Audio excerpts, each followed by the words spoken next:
l'invité de la matinale. KTO Radio. C'était le 25 mai dernier, lors de la prière mariale du Regina Coeli. Léon XIV appelait à prier pour que les catholiques chinois soient en communion avec Rome, les décrivant comme des témoins forts et joyeux de l'Évangile, même au milieu des épreuves.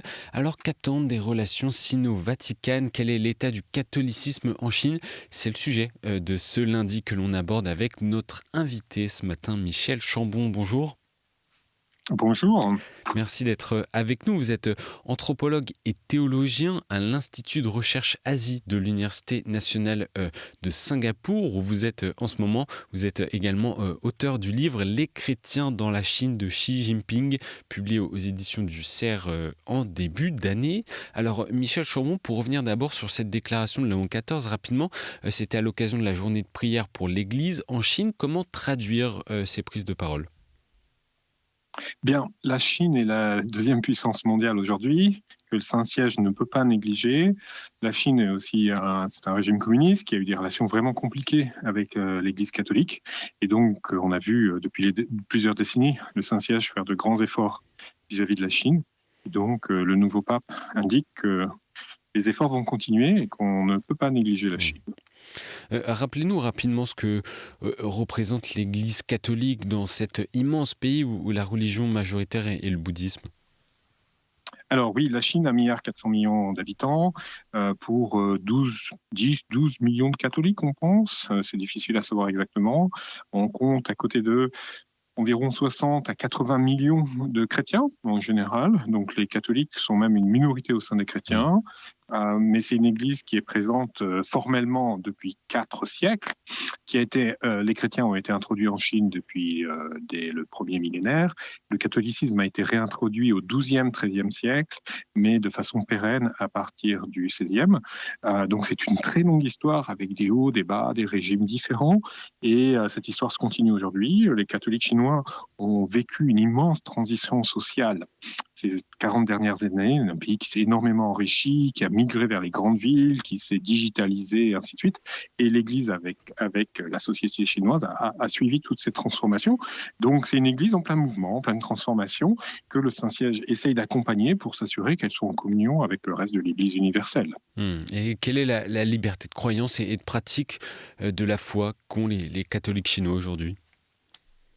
Alors pour ce qui touche au cœur de la foi, la doctrine, la liturgie, question, vous voyez, par exemple, trinitaire, on vient de célébrer le concile de Nicée, il n'y a pas de problème. Le régime ne s'intéresse pas vraiment à toutes ces questions du cœur de la foi. Par contre, le régime est très tatillon ou sourcilleux sur tout ce qui touche à l'engagement social. Tout groupe social, même un club de pêcheurs à la ligne, est tenu de s'enregistrer et de montrer sa loyauté au régime.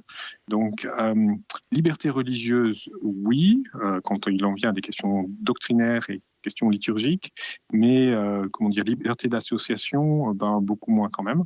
Et donc, c'est ce subtil équilibre que les catholiques de Chine doivent négocier. Alors officiellement depuis 1951, le Saint-Siège et Pékin n'ont plus de relations diplomatiques, mais les accords signés en 2018 par le pape François ont marqué une étape sans doute historique en renouant une forme de relation. Rappelez-nous ce qu'est cet accord et ce qu'il a changé. Alors, à partir des années 80, le régime chinois réautorise les religions à exister au grand jour, à condition d'être encadré par le régime, par les autorités, et ça crée des très fortes tensions avec Rome, qui dit que le Rome a un mot à dire, plus qu'un mot à dire d'ailleurs, dans la sélection notamment des évêques et d'autres questions regardant la vie de l'Église. Et donc, pendant 40 ans, on voit des hauts et des bas dans ces relations entre Pékin et la Chine. Et en 2018, le pape François est parvenu à avoir un accord formel entre les deux entités qui porte sur comment on sélectionne les évêques en Chine. Et donc très vite, on voit un certain nombre le Saint-Siège déjà réintègre dans la communion de l'Église tous les évêques qui avaient été ordonnés de manière unilatérale par Pékin et qui avaient été excommuniés. Donc tout ce dossier-là est réglé. Pékin graduellement réintègre ou reconnaît à peu près tous, mais pas tous, mais à peu près tous les évêques qui avaient été nommés sans l'accord de Pékin. Puis, il y a eu il y a un ensemble d'autres problèmes vis-à-vis de la carte exacte des diocèses en Chine qui est clarifiée. Donc, on voit des vrais progrès, malgré la crise du Covid, qui met un peu tout sous cloche. On voit de réels progrès, au point qu'en 2024, alors que l'accord était renouvelé pour 2 ans tous les 2 ans, en 2024, il a été renouvelé pour 4 ans. Et les communiqués de presse de part et d'autre ont clairement indiqué que, bien entendu, que l'accord n'est pas que sur la nomination des évêques, mais il porte plus généralement sur les rapports et la collaboration entre le Saint-Siège et le régime chinois. Et durant d'ailleurs, Michel Chaumont, la vacance du siège apostolique à la suite de la mort de François, Pékin a nommé 2 évêques. Les accords signés par François sur la nomination conjointe des évêques méritent-elles d'être encore consolidés ? Oui, alors on ne sait pas trop ce qui s'est passé. Moi, j'ai eu de ce qu'on m'a fait remonter de Chine, et d'ailleurs en se plaignant dans la manière dont certains médias catholiques avaient présenté ces nominations. On m'a décrit que 2 prêtres présélectionnés par le régime, bien entendu, il a été soumis au vote du clergé local et du diocèse local, l'approbation ou non du candidat pour devenir le futur évêque. Donc, c'était une consultation. Est-ce que c'est une nomination formelle ? C'est pas très clair. Probablement oui. Mais clairement, le fait de maintenir ça pendant la vacance du siège apostolique était vraiment pas très courtois, même un peu, provocateur vis-à-vis de Rome. Et de mon point de vue, c'était clairement un test. C'était clairement une manière de rappeler aux cardinaux qu'il ne fallait pas prendre les accords pour acquis et les bonnes relations pour acquises, que Pékin continuerait de tester la capacité de réagir de Rome. Et donc, on va voir dans les mois qui viennent un petit peu, notamment ces deux sélections, consultations de 2 futurs évêques en Chine, comment le cas est résolu. Message en tout cas, sans doute le pape Léon XIV a enregistré. D'ailleurs, comme supérieur général des Augustins, le cardinal Robert Francis Prévost s'est rendu plusieurs fois en Chine. Qu'attendent des relations sino-vaticanes avec Léon XIV ? Je pense que tout le monde serait content qu'elle se formalise un peu plus, dans la longue durée, que les choses soient claires, qu'une confiance plus pérenne puisse être confirmée. Parce qu'on voit bien que les accords, même avec l'accord de 2018, on est toujours un peu sur un pied ou sur l'autre, on n'est jamais trop certain, parce qu'on a vu Pékin quand même tester très fortement cet accord, notamment via le transfert d'évêques, parce que clairement l'accord ne touchait pas cette question, et cette question est devenue un problème, où Rome estime qu'il a un mot à dire dans le transfert des évêques, ou dans la promotion des évêques. Donc voilà, il y a encore beaucoup de zones d'incertitude et d'ombre. Et clairement, les catholiques aimeraient que tout ça se clarifie et se pérennise, parce qu'il y a plein d'autres grands enjeux pour la planète, pour la Chine, où on ne peut pas passer son temps à être dans un rapport de force ou pas très courtois entre la Chine et Pékin. Entre la Chine et le Vatican, pardon. Et quel autre défi, peut-être au pluriel, Michel Chambon, attend selon vous Léon XIV sur le plan de l'Église en Chine ? Alors, l'Église en Chine, actuellement, si on parle que de l'Église, mais les rapports entre le Saint-Siège et la Chine, c'est bien plus que l'Église catholique en Chine.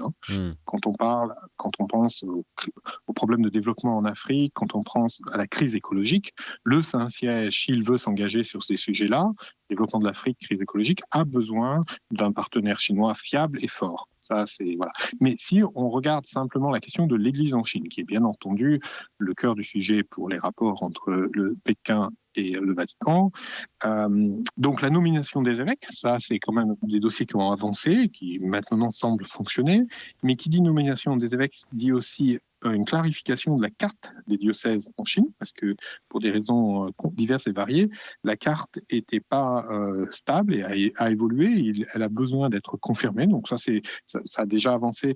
les 6 dernières années, mais ça va continuer. Il y a encore un certain nombre de points à régler. Et puis, un dossier très délicat, si on n'en touche qu'à l'Église, c'est toujours la place des ordres religieux, notamment les ordres religieux internationaux, par exemple dominicains, jésuites, toutes ces choses-là, qui ne sont officiellement pas autorisés en Chine et qui vraiment handicapent la diversité ecclésiale en Chine, parce que officiellement, tout catholique ne doit appartenir qu'à son diocèse et uniquement qu'à son diocèse.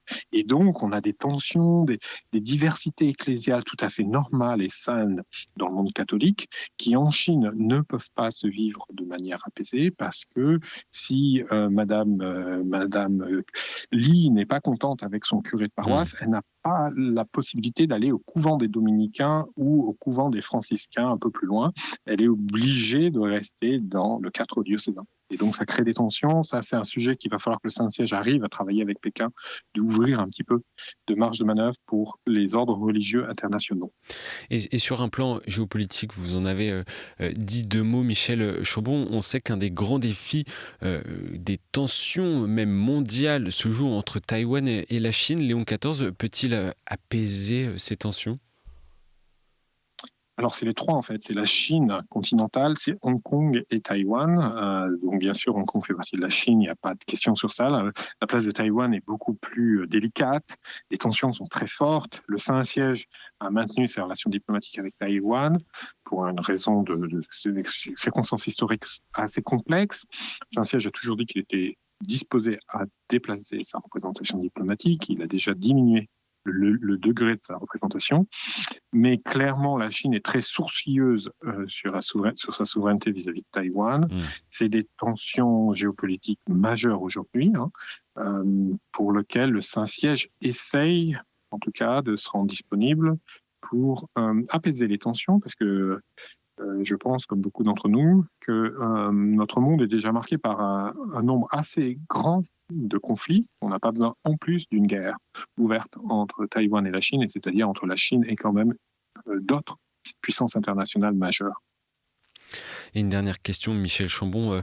Le pape François a plusieurs fois exprimé son souhait de voyage apostolique en Chine. Est-il envisageable de voir Léon XIV s'y rendre un jour ? Oui, c'est possible. J'aime bien dire qu'il faudra regarder comment les relations entre Washington et Pékin évoluent pour savoir si un voyage du pape en Chine peut advenir prochainement. Des chercheurs ont bien souligné que Pékin a toujours traité l'Église catholique comme un problème secondaire et toujours en fonction d'autres priorités bien plus urgentes. Aujourd'hui, la priorité urgente pour Pékin, c'est le challenge Trump, la question américaine. Et donc, en fonction de ce défi des États-Unis, eh bien, Pékin décidera si oui ou non c'est opportun de laisser venir le pape visiter peut-être que Hong Kong, tout simplement, ou la Chine. Le Saint-Siège a déjà manifesté à corps et à cri plusieurs fois son désir de visiter le monde chinois, mais ça serait quand même un geste symbolique extrêmement fort. Pas impossible, mais difficile à prédire aujourd'hui et à en voir les limites exactes. Et en tout cas, ce serait une grande première. Merci beaucoup, Michel Chambon. Je rappelle le titre de votre ouvrage sorti en début d'année, Les chrétiens dans la Chine de Xi Jinping, publié aux éditions du CERF. Et je rappelle votre fonction d'anthropologue et théologien à l'Institut de recherche Asie à l'Université nationale de Singapour. Merci d'avoir été avec nous ce matin. Merci.